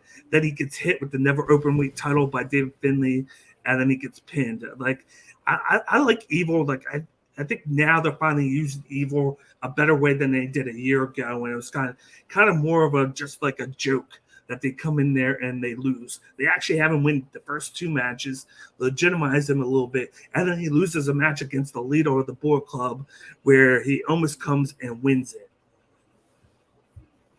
I'm glad someone liked the Dave Finlay Evil match. I'm really, because I was like, I was kind of. That's night 6. That was today, actually, right? If I'm not, I'm pretty sure. Oh yeah. Midnight Evil was night 6. Yeah, that just happened. They all get jumbled to me. No, that's fine. That's fine. It's because I thought it was yesterday, or maybe it's tomorrow or next Tuesday. Yeah, that there's always that. No, I thought I'm glad someone liked it, but night 4. Look, I completely agree with Shingo Henare. That stuff was spectacular. That was amazing, and if you want more, go back to their King of Pro Wrestling match that they had this past March, which is a match, a pro wrestling match that Dave Meltzer went over his 5-star scale on, if that is of any importance to you. Yeah. But seriously, it is such a hot hot match. It was a match where you could not. It was a three pins. You had to get three falls, but you couldn't use the same thing. If you used a pinfall, you couldn't use it. Then you could only like submit or count out or knock out. And look, it was just a fantastic match. Great stuff put together wonderfully. But coming back to nights 4 and 5, that match was fantastic, and it was my match of the tournament until we got Kazuchika Okada versus Taichi coming back into the decor on night 5. I thought night 5 was the best night of the G1 so far. I thought there was one match that was a bit of a letdown. When I don't want to say it's stinker because I don't think it was that bad, but one match that was a letdown. Everything else was just good to excellent. And Taichi, Okada, spectacular stuff. And in the meantime, we have the Three Musketeers, Shota, Narita, Tsuji, who are either drawing with each other or losing their matches. And that is fascinating. And I think now we're starting the Tokyo shows this week, right? We're going to Korakuen Hall and Oda City this week. And these are usually big shows. So stay prepared for some big twists in this story of the Musketeers, because I think it's all going to come to a head. Plus, we're not only drawing with the Musketeers, we had Shota Umino draw with Kaito Kiyomiya on top of that, who doesn't even work here. Who doesn't even go here. You don't even go here. He doesn't even go here. And that's a big deal. That is a tremendously big deal, because Kiyomiya, who's from Noah, Pro Wrestling Noah, former GHC champion, comes in with one of the guys who is a hot prospect for the company, can't beat him, but the New Japan guy can't beat him either. So I'm curious to see how Kiyomiya is going to be included into all of this mix, because he's a young guy. He's 25 years old. There are substantial rumors that he is using this G1 as an opportunity to defect to New Japan, which I think would be tremendous for his career, because he spent the better part of 2 years putting Kaiji Muto over in Pro Wrestling Noah. What a job, So meanwhile, he looks at this company over here, the biggest one in New Japan on top of that, putting over all their new guys. All the guys under 20 are all getting big time spots. It's like, what the hell am I doing over in Pro Wrestling Noah, being a Kaiji Muto tribute act with my flash elbows and my shining wizards, when I could be over here riding this new wave? These are rumors, of course, right? It wouldn't be unheard of for people to defect to other companies. There's precedent to this in Japan. It wouldn't be it wouldn't be shocking, but I think it would be very good for his career. And I like Kaito Kiyomiya, and I want him and Kazuchika Okada to fight again. I love ornery, bitter old man Okada, who is, by the way, 34 years old, 32 years old, but he's already acting like a bitter old dude, just fed up with all these kids running around. I love New Japan this year. It has been tremendous, and the G1 has been fantastic so far. My night of the tournament is night 5. If first of all, nights 1 and 2 are free, are free to watch on New Japan World, so you don't even need to pay for it. If you have to make a choice, choose night 1. I think it's the better of the two. But if you want to put down a couple of buckaroos, you fire up night 5, and you're gonna have yourself a fantastic evening of professional wrestling. Just outstanding stuff. It's only $7.50 American. Yeah. I always get scared when I see it come through on PayPal, because it's 999 yen. I'm like, what the fuck? What the hell is that? What is this? And then it's like, oh wait, it's $7. Yeah. And then another thing with Kaito is the fact that they're building it up as him not just trying to defect over, but he won last year's N1, which is the Noah version of the G1, and he gave up his spot in this year's N1 to come over and do the G1 in New Japan. So this must have been a big deal for him to do that when he's given up that same spot in his own company but that he works in. and he's undefeated right now. He's 2-0-1 Yeah. with the tie. He's getting ready to wrestle Sonata on Tuesday, so that's going to be a big test to see there how he's going to do with that. But it's like they're going to push him because they're going to have that last match with Okada. They've been teasing it, and then there was a nice touch that Okada went and beat Taichi, and then Taichi was like, "You want a shot at this?" So that now they're kind of teasing the KPW, so it makes you go, okay, now I know that they're not going to have Okada win for a third straight year because they're already teasing all these things outside of the world title. So now we know that we're going to have somebody new and fresh win it, or somebody that not named him or Kota Ibushi from the last 5 years to win it. So it's like, okay, I like what you're doing. You're having Okada do like the Roman Reigns from a couple of years ago where everyone was kind of tired of him winning the title. So then you move him to the mid card and have him experiment. It was brilliant. Yeah. What a brilliant piece of booking. While they're pushing these new guys, while they're putting the world title on Sonata and trying to do something with them, I have thoughts on that. What did they do with Okada? They put him in a 6-man tag with Tanahashi and Ishii, and they're the 6-man neverweight champions, and they're just doing their own thing. But it's brilliant. It's a brilliant piece of book. He's got a title. He's in the mix. He's still having great matches, but he's being kept away from the upper echelons of the company purposefully because we're trying out something else now. And I think it's brilliant. Brilliant piece of booking. Quite frankly. Imagine they have Kaito come in, beat Okada. Maybe it could be in this playoffs or whatever, or maybe they do it afterwards. Have him come in, beat him, and then you pull the trigger on and say, "Hey, we got a new member of New Japan. It's Kaito. He's defected over, and instead of staying in Noah, now he's in here." What greater way to announce him than right after him beating a big name like Okada? He beats Okada and he wins a contract. No, that's too gimmicky. That sounds like a very Tony Khan thing to do there, Warren. No, you'll notice we haven't talked much about the world champion. I think Dave talked about him a little bit, about Sonata, but there's a lot of discourse around him regarding as to whether or not he's it's working or not.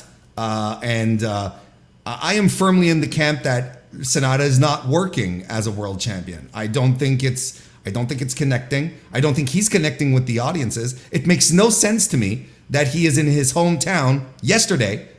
He's in his hometown yesterday fighting Yota Tsuji and not yesterday, the 21st, excuse me.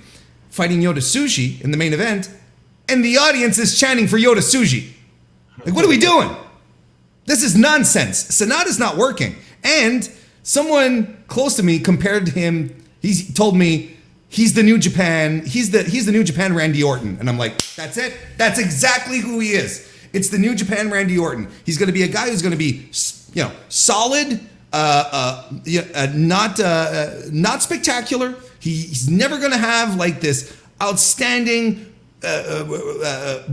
tear the house down kind of match. He's going to be regular, and he's going to be dry as a bone. And people are going to try to convince you that he's a good wrestler. So he's the Japanese Randy Orton. That's exactly what he is. So people are going to go back and say, but he's had such a great career, and he's one of the GOATs. But really, he's not.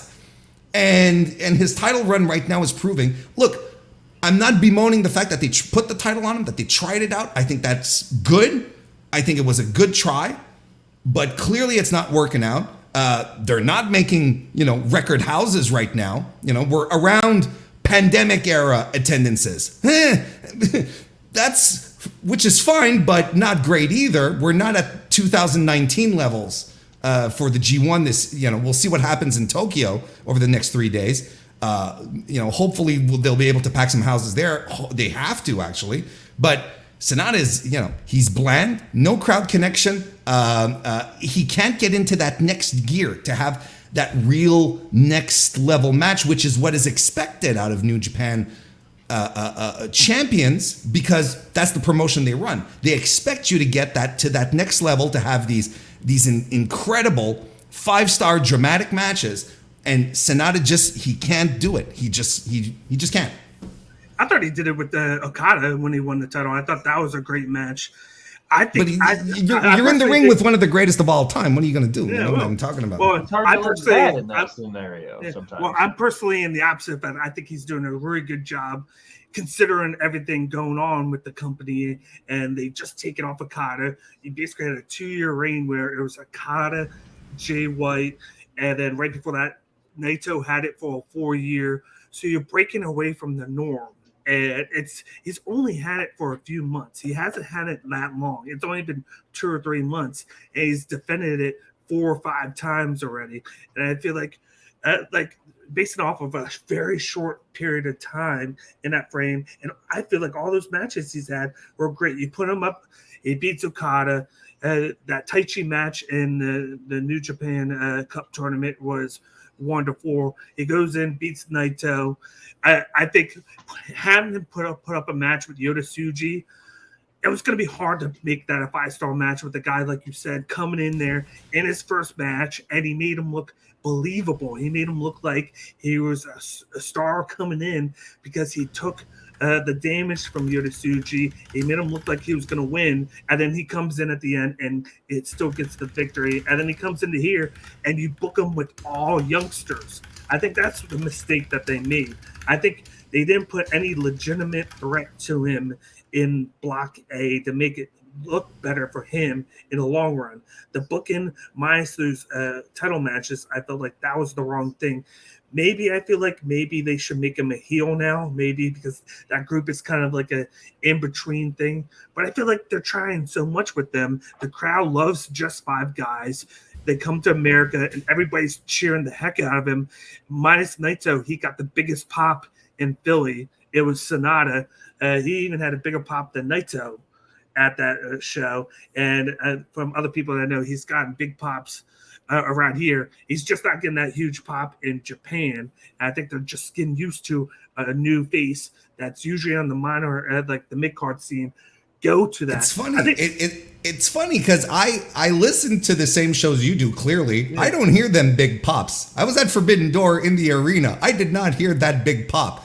I like, honestly, like, for real, like I hear exactly what you're saying. Well, I think that's more so because of Jungle Boy and everything going on with him. Now they're finally doing something with Jungle Boy. Well, Jungle Boy was they weren't doing it like they hadn't pulled the trigger. They did the turn after the match, and everyone lost their mind, which is fine. Yeah. But Sonata comes out, and it's like, but you get Hiroshi Tanahashi comes out, everyone's up on their feet. You have Okada comes out, everyone's up on their feet. Naito, the whole 9 yards. Everyone goes bonkers. But Sonata's like, oh yes, it is the world champion. Bravo. Welcome. But look at the booking now. You book Okada against Bryan Danielson. How are you going to not cheer and be happy for this match? And your champion, who has had a great run the past 2 months, and you put him against a guy in Jungle Boy, which the crowd doesn't like right now because they're tired of the whole Jungle Boy gimmick. Yes. Counterpoint. Then why didn't they book him in a better match then? If he's so hot. Because everybody else was booked. He wasn't even going to be booked for the thing until a couple of days beforehand, where they decided to put him on the show because Tony Khan wanted him on the show. And it's like, at least you should have booked him better. And I feel like the booking for him has been horrible, minus that New Japan Cup run and beating Okada. Everything else has been kind of like lackluster in the booking for him. Book him against guys that matter, build it up, and not just keep him up in that mid. Like the mid between like face and heel. Make him a heel. Make him, if you're not going to get everybody to be on his side, get people to boo him at least. That's what happened with Jay White. No one was ever going to cheer him on, so they made him a wonderful heel, and he was great at that. And do that with him. To try something. Don't keep him in the middle. I feel like the booking for him has just been horrendous. Look. I hear what you're saying, and I don't hear the pops. I really don't. And if he's not getting, like you said, if he's not getting the pops in Japan, then that's the problem because that's home base. He gets in the ring with Yota Tsuji. People are cheering for Yota Tsuji at Dominion, which is one of the big shows of the year. Yeah. He gets in the ring with Hiromu Takahashi, and people are cheering for Hiromu. This is your world champion. Like but then after the match, when they have the last match where you go on and you close the crowd out, and everybody's getting the lighters on and Well, of course, cheering well, him that's on. the gimmick. It's like when he goes out and he does the ear thing because no one else is screaming for him unless he does the ear gimmick thing. Yeah, but if no one's invested, they wouldn't be doing that, though. They wouldn't be laying the things like, okay, he's the only one that does it. Sure they would. Sure they would. That's his thing, though. He's the only one that does it, and everybody bites into it. So it's like I don't buy it. Like, it's kind of like with music with the Nickelback effect. Everybody hates Nickelback, but everybody's still.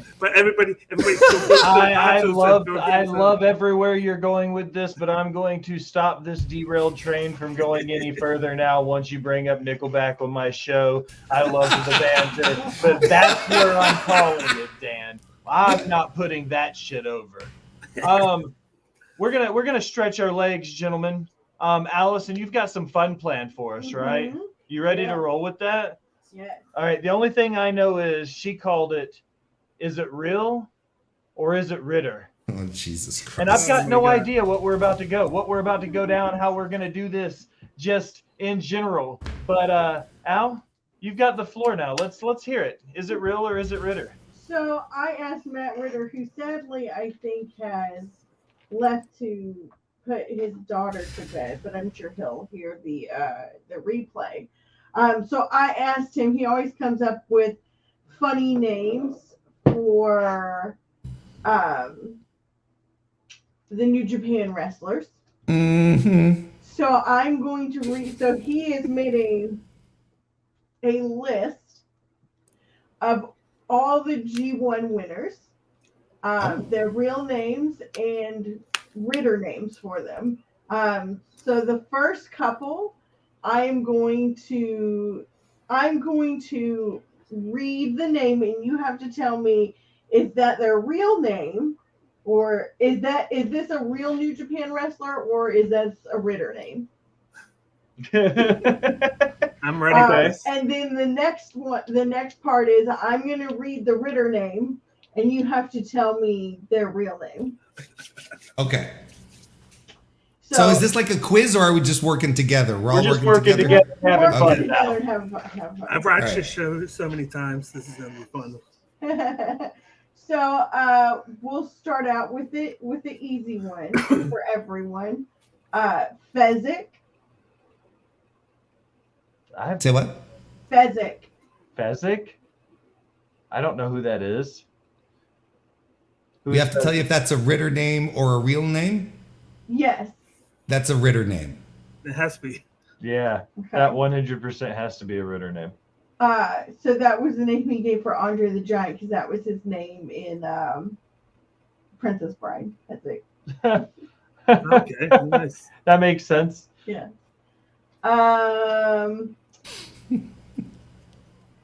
Antonio Inomi. Inoki. That's a Ritter. Yeah.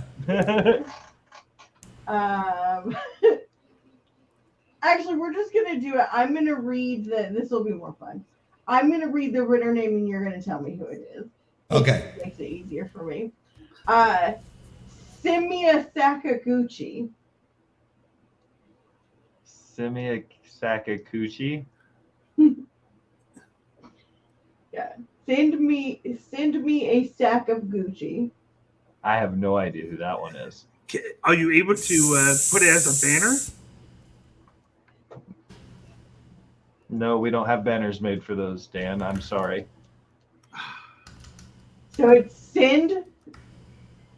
send me a sack of Gucci. I'm drawing a blank. I feel ill prepared for this segment all of a sudden. It's Taguchi. It's Taguchi. What's his first name again? It's Rizuki Taguchi. It's Seiji, and then last name Sakaguchi.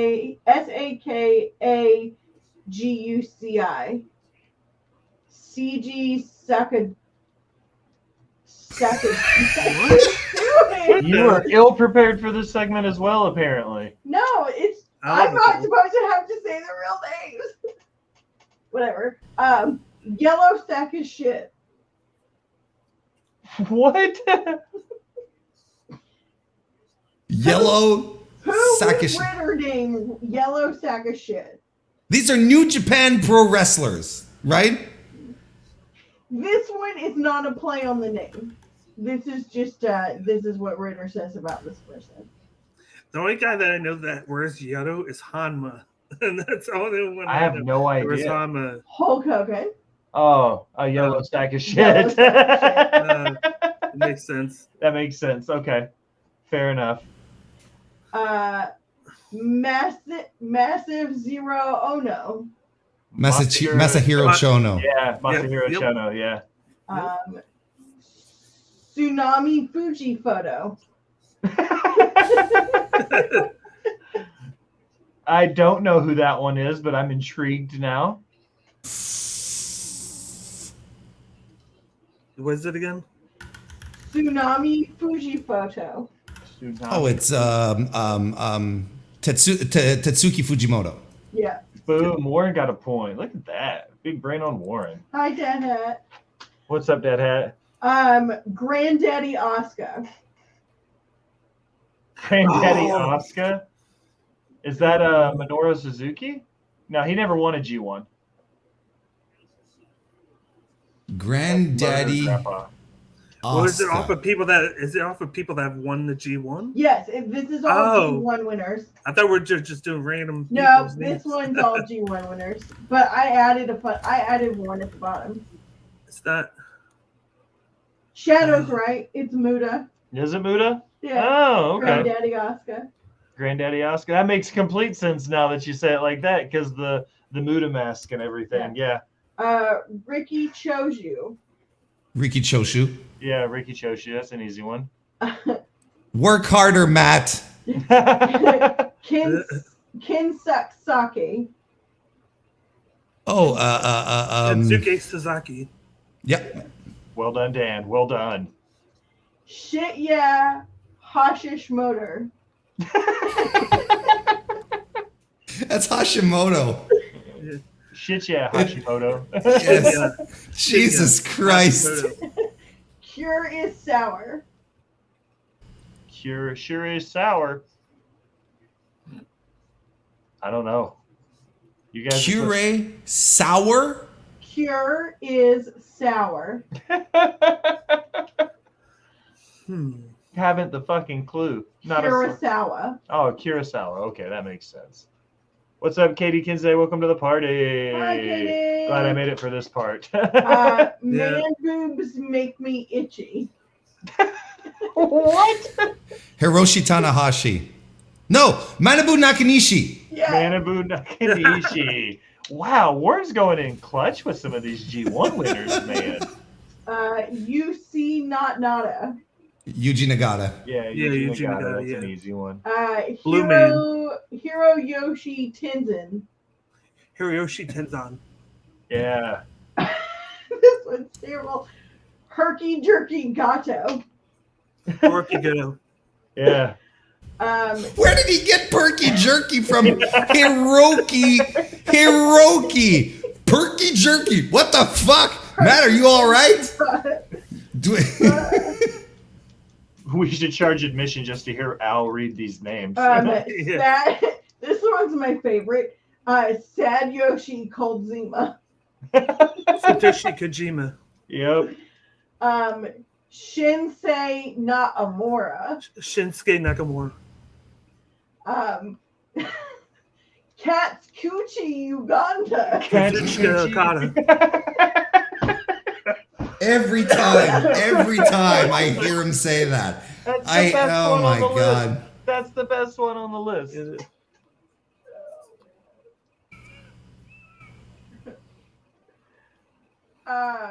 What's up, Karma King? Thanks for stopping by. Timmy Suernado. Tatsui Naito. Yep. That was an easy one. I finally got one, guys. Thank you. I finally got one. Harry Yoshi Tamagotchi. Yeah. Hiroshi Hiroshi Tanahashi. Tanahashi. Yeah. Can he blow MAGA?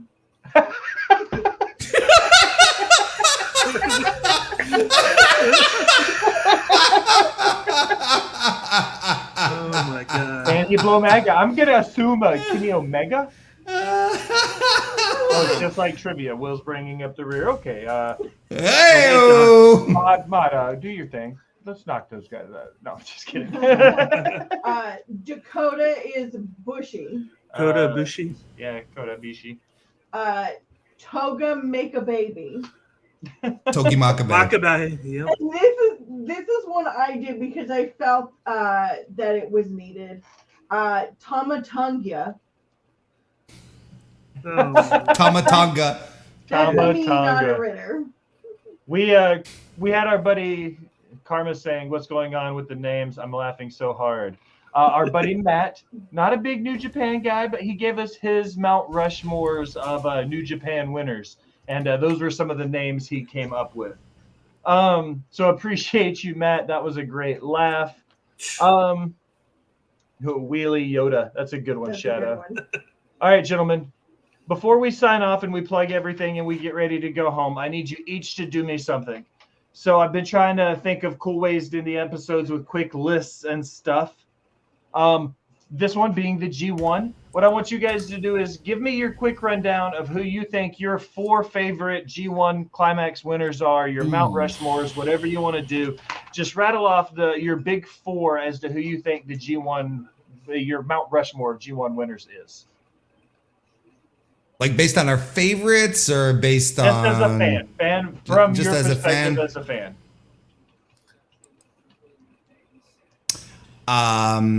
I would say I'd go with Tetsuya Naito. I would say Shinsuke Nakamura. Great pick. We're talking winners, right? Winners? Yeah. Tetsuya Naito, Kenny Omega. Good pick. Like, I don't know how far back. Yeah, I'm more or less modern brained. yeah. I'll go with Kazuchika Okada. That'll be Great my pick. 4. Dan, who you got on your 4?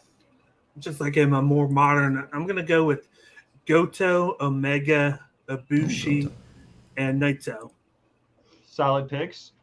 I went a little bit old school with mine. I picked Andre the Giant, the first Westerner to win one. Antonio Inoki, he got high on his own supply and gave himself 10 G1 titles. Masahiro Chono, one of the original 3 Musketeers, won 5 over 13 years, though. So longevity in the tournament. And Okada, because he kind of, even if they have an over-reliance on Okada in the G1 tournament and as a superstar in New Japan, I feel like he's still up there as one of the greatest to ever do it. Yeah. So, gentlemen, we did it. We made it. We knocked it out of the park. So this is my favorite part. I get to shut the hell up. Warren, plug yourself. Tell everybody where to find you, what you've got going on with the Mr. Warren Hayes show. And, I appreciate the hell out of you for coming by and chat about some wrestling with me, man. Well, I am really happy that you had me on. I really appreciate it, Will. You're fantastic, and so is Allison. You both are amazing. Thank you so much for having me. I appreciate it. And Dave's fine too, even though he thinks Sonata's over. Like, I can't help the guy. I'm sorry. The Mr. Warren Hayes Show is my little corner of the world where I talk about professional wrestling on youtube.com/Mr. Warren Hayes. I record my podcast live every Tuesday night at 7 p.m. And these days I'm doing daily G1 video / audio because it's also available on podcast. So if you come subscribe, you'll have daily wrap ups and recaps of every day of the G1. And so I'm really into it. I'm diving deep, giving you match recommendations, talking about scenarios coming up. We've even started to soft block people today, Will. Not officially blocked, because mathematically still possible, but I've soft eliminated 3 people. If you want to find that out, come listen to the latest episode, Night 6, which was today. By the way, it's a stinker. Don't watch Night 6. Watch my recap instead. It'll be much better. Dirty Dan, tell everybody where you're at these days and what you got going on, sir. You can find me on Twitter at CageIQ. You can also find me on the Bloodline Entertainment Network. I'm actually kind of doing the same thing, but just on the website. I'm doing my recap of every night for all 8 matches for each day. So I've been putting that out so that you can find it on the Bloodline Entertainment Network's website. And of course, I do a bunch of things on there, wrestling guest spots, and then I do my UFC predictions as well every Wednesday at 5 p.m. Eastern on the YouTube channel for Bloodline Entertainment Network. Al, plug your stuff. Tell everybody where to find you. You can find me on TikTok, Instagram, Threads, and I guess what we're calling it now, X. They're changing the name of Twitter to X. Like I don't understand. I'm still gonna fucking call it Twitter. At Just a Girl 918. I'm trying to make a conscious effort to be better about doing social media things. It's been a busy, crazy summer, to say the least. Yeah. If anybody wants to donate a Jimmy and Jay Uso figure to the cause, obviously I'm going to open it. So if you don't want me to open it, don't donate one that you don't want to see played with. Slide in the DMs so that we can set that up so I can do some comic things. We've got some housekeeping notes before we get ready to go home, ladies and gentlemen. As always, make sure you follow the Discord. If you're one of those type people, get in there, follow everybody, get to see what's going on, follow the lives, all of that stuff. If you're a merch person, go to the merch shop at angrylemonade.com/botspots and chair shots. You'll find all of that fun stuff, t-shirts, hats, stickers, all of that nonsense. Give us that Jeff Bezos money. Subscribe using Amazon Prime for free. If you don't want to give it to us, give it to Dan, Bloodline, Katie, Creation World off the top. Give it to somebody. He makes way too much money as it is. If you're really, really generous, though, and you want to get that inside exclusive, go to the Patreon at Rivet City Radio. $5 a month gets you all of the Patreon exclusive stuff, ad-free shows, all of that stuff. It gets you a little bit of everything. Plus, it gets you the power rankings and the watch-alongs and everything cool we're doing over there. So, yeah, follow us over there. Other than that, follow all of my friends here. Follow my shout-outs. That's Off the Top Media, Creation World, the Bloodline Entertainment Network. Follow World Championship Wreckage. That's my WCW primer. Follow the Wrestle Talk Wolfpack, Huge Pop, and Fine Tune Wrestling. Follow all my friends. But now, as we close another episode of Botched, Spots, and Cheer Shots, I want to take a minute. Thank you for listening. Remind you to go wherever you do anything on the internet and like, follow, subscribe, unsubscribe, then subscribe again. Leave a comment telling me how great I am or how terrible I sound. Either way, it helps the algorithm. It helps find new listeners. If you're feeling really generous to be one of the VIP people, head over to patreon.com and donate to the Rivet City Radio Podcast Network. You get some fantastic swag. We get some fantastic guests. It's a win-win. Hang out because the table spot's coming up next on Rivet City Radio for Warren, for the boss bitch, Miss Allison, and for Dirt Sheet Dan Bakley. I am the Will Gray. Thanks for stopping by and listening, my people.